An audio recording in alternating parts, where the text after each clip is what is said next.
Hey there, animation aficionados and nostalgia navigators. Welcome back to the channel. Today, we're diving deep into the deliciously dark corners of our favorite animated universes. Because let's be real, what's a hero without an equally epic villain to make them shine?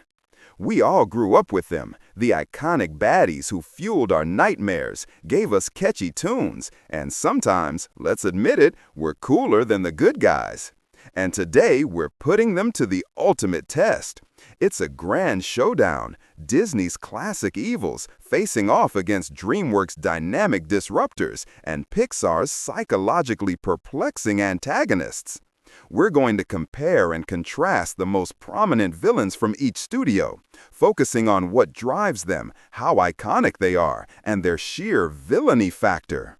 Get ready to revisit some old foes, discover new respect for their dastardly deeds, and maybe, just maybe, decide who truly reigns supreme in the realm of animated antagonists. Let's kick things off with the OG bad guys. Disney, the studio that perfected the art of the captivating, often flamboyant villain. These are the characters who taught us about true fear, ambition, and the importance of a good power ballad.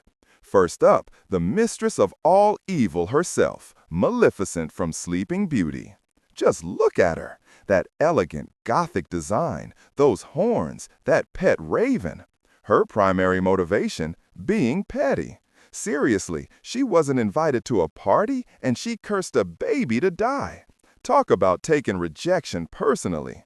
Her most memorable moment? Well, turning into a gigantic fire-breathing dragon and single-handedly taking on Prince Philip in an epic showdown is pretty hard to beat. What makes her uniquely Disney is that blend of grand theatricality, clear-cut evil, and truly feeling like an insurmountable force of nature. They're almost mythological in their wickedness, making their cultural impact absolutely colossal. They set the benchmark for what an animated villain could be. Next, we have the undisputed king of betrayal, Scar from The Lion King. With his slicked-back mane, cunning gaze, and voice smooth as aged whiskey, Scar's motivation is pure, unadulterated ambition and jealousy. He wants the throne, no matter the cost. His iconic moment? Beyond the catchy Be Prepared musical number, the Wild Beast Stampede, and that infamous whisper to Mufasa, chilling. What makes him uniquely Disney is that ability to be both genuinely terrifying and utterly captivating, often through song. He embodies the Shakespearean villain, intelligent, manipulative, and deeply, deeply evil. And seriously, how many other villains have a whole army of singing hyenas at their beck and call? Over the top? Maybe. Effective? Absolutely. And finally, we can't talk Disney villains without mentioning the fabulous sea witch, Ursula from The Little Mermaid. With her flamboyant personality, killer eyeliner, and those hypnotic eels, Ursula's motivation is power through manipulation, preying on the insecurities of others. Her unforgettable moment? Poor unfortunate souls, hands down. It's a masterclass in villainous persuasion set to an incredible tune. What makes her uniquely Disney is that she blends terrifying power with a theatrical flair and a wicked sense of humor. She's a deal maker, a siren, and a diva all rolled into one, making her a pop culture icon whose influence ripples through fashion, drag, and even our understanding of contracts. Just read the fine print, Ariel. Now, let's pivot to DreamWorks, a studio often known for challenging fairy tale norms and delivering villains with a bit more bite, a dash of sarcasm, and sometimes a surprisingly sympathetic edge. Kicking us off is the visually stunning and utterly ruthless peacock, Lord Shen from Kung Fu Panda 2. His iconic look, those sharp feathers, the elegant yet deadly posture, and that piercing gaze. Shen's motivation is a thirst for power and a desperate need to rewrite his destiny, driven by a deep-seated insecurity and a desire for revenge against the pandas. His most memorable moment? The sheer, overwhelming devastation he brings with his cannon, wiping out villages and nearly destroying the spirit of Kung Fu. What makes Shen uniquely DreamWorks is his blend of poetic elegance and brutal efficiency. He's not just evil, he's tragically misguided, a character whose arrogance and fear manifest in destructive ambition. DreamWorks often gives us villains who are a little more complex, a little more personal in their grudges, and often quite sophisticated in their evil. He's a villain who truly pushes Po to his limits, physically and emotionally. Next, the original Kung Fu Panda antagonist, the formidable snow leopard Tai Lung. With his muscular build, intense eyes, and mastery of martial arts, Tai Lung's motivation is a bitter sense of entitlement and a thirst for recognition, fueled by feeling cheated out of his destiny as the Dragon Warrior. His iconic moment? That absolutely jaw-dropping prison escape sequence. It's one of the best action scenes in animation, period. What makes Tai Lung uniquely DreamWorks is how he represents a formidable physical threat, but also a broken dream. He's not purely evil, he's a product of his upbringing and perceived rejection. DreamWorks often crafts villains whose internal struggles make them incredibly dangerous and whose raw power demands our respect. He's all about proving himself, even if it means tearing down everything he once held dear. And now for a truly unique entry, Megamind from, well, Megamind. With his oversized blue head, cape, and theatrical persona, Megamind's primary motivation starts as simply fulfilling his purpose, being the villain to Metro Man's hero. But it evolves into something more profound, finding his place and purpose in the world. His most memorable moment? It's hard to pick one. Maybe his entire backstory montage, or his realization that being a hero is actually harder than being a villain.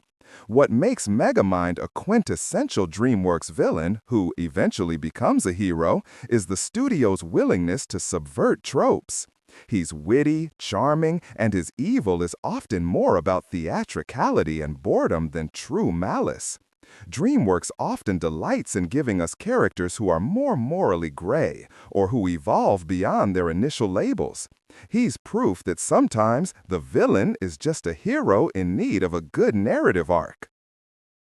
And now for the studio that consistently twists our expectations and often makes us gasp, wait, they're the bad guy? Pixar's villains are often the most insidious because their motivations hit a little too close to home. First up, the technologically terrifying Syndrome, aka Buddy Pine from The Incredibles. His iconic look, the spiky orange hair, the sleek black supersuit, and that wicked grin.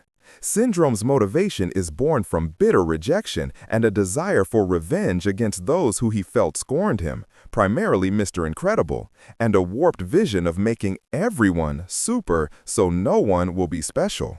His most memorable moment? Probably showcasing his incredible, pun intended, technology, or the chilling revelation of his plan to democratize superpowers. What makes Syndrome uniquely Pixar is his origin. He's not born evil, he's a frustrated fanboy, an everyman driven to extreme measures by perceived slights and a desire to be recognized. Pixar often grounds its villains in relatable human flaws, making them incredibly dangerous because we can almost understand their path to villainy.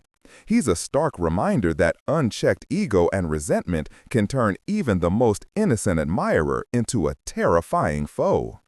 Next, prepare for your heart to break and then harden.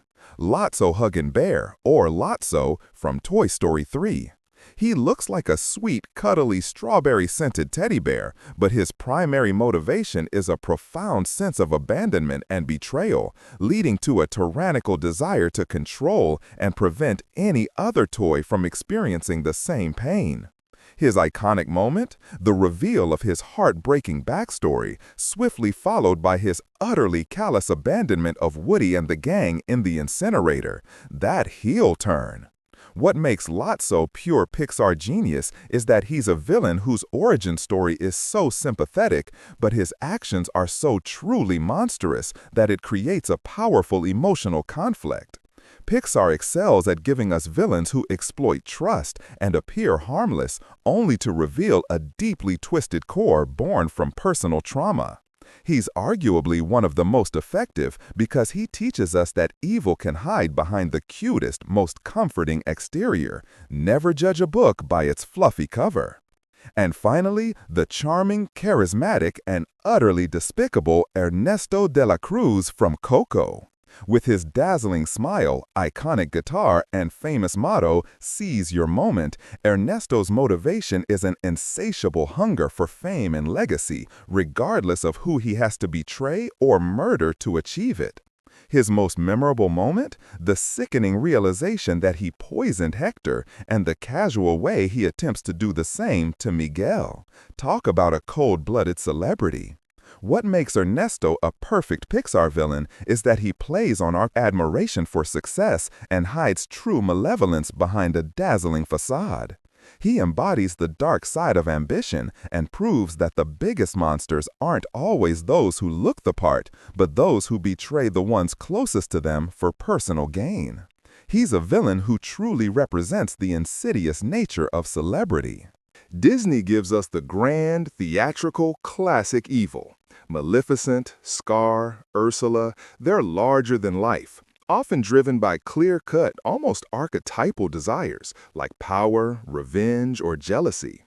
Their evil is often externalized, easy to identify, and usually comes with a fantastic musical number.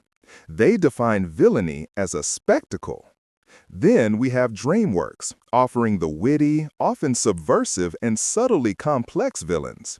Lord Shen and Tai Lung are deeply personal in their grievances, while Megamind completely flips the script. DreamWorks baddies often have more nuanced motivations, a sharper tongue, and sometimes you almost root for them before remembering they're, trying to destroy things. They challenge our perceptions of good and bad with a wink and a smirk. And finally, Pixar, master of the psychologically complex, relatable, flawed, and often insidious antagonist. Syndrome, Lotso, Ernesto de la Cruz.